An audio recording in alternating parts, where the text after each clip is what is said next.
So hey everyone, কেমন আছো? আশা করছি ভালো আছো। আজ চলে যাচ্ছি কুলিং গ্রাম। তো ওখানে অনেক ঠাকুর দেবতার কিছু মুহূর্ত তোমাদের সাথে শেয়ার করব। আর প্রথম কথা হচ্ছে ওখানে দেখাবো নদীটা। ওখানে শুনেছি নাকি যে ওখানে নদীটা খুবই বড়, বিখ্যাত, গঙ্গা নামে পরিচিত।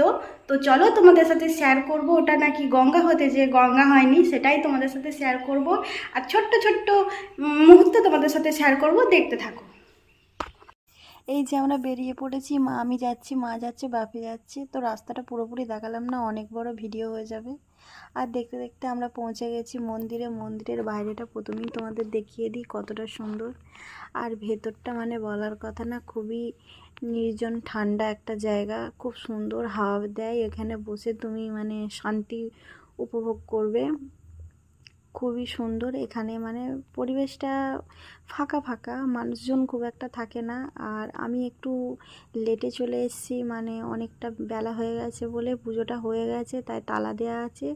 তাই দূর থেকেই তোমাদের রাধাকৃষ্ণর মূর্তিটা দেখিয়ে দিলাম, একটু জুম করে দেখতেই পেলে। আর সাইডে আরও একটা রাধাকৃষ্ণর মন্দির আছে এই যে। আর তোমাদেরকে আরও একটা মন্দির দেখাবো, তার আগে এটা দেখে নাও কতটা সুন্দর।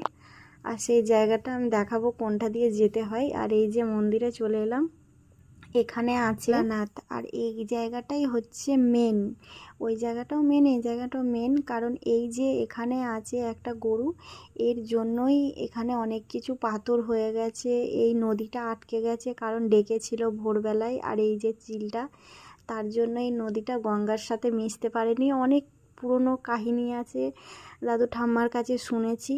তবে তোমরা যদি কেউ চাও যে কাহিনীটা আমি বলি, তো আমাকে কমেন্ট বক্সে অবশ্যই বলবে, আমি তোমরাকে অবশ্যই আবার দ্বিতীয়বার বলবো। তবে আমি জানি না, আমার দাদুদের কাছ থেকে, ঠাম্মাদের কাছ থেকে জেনে তোমাদেরকে অবশ্যই জানাবো। তো মন্দিরটা দেখতেই পেলে কতটা বড়। তো ভিডিওটা আমি এখানেই শেষ করছি, সবাই ভালো থাকবে।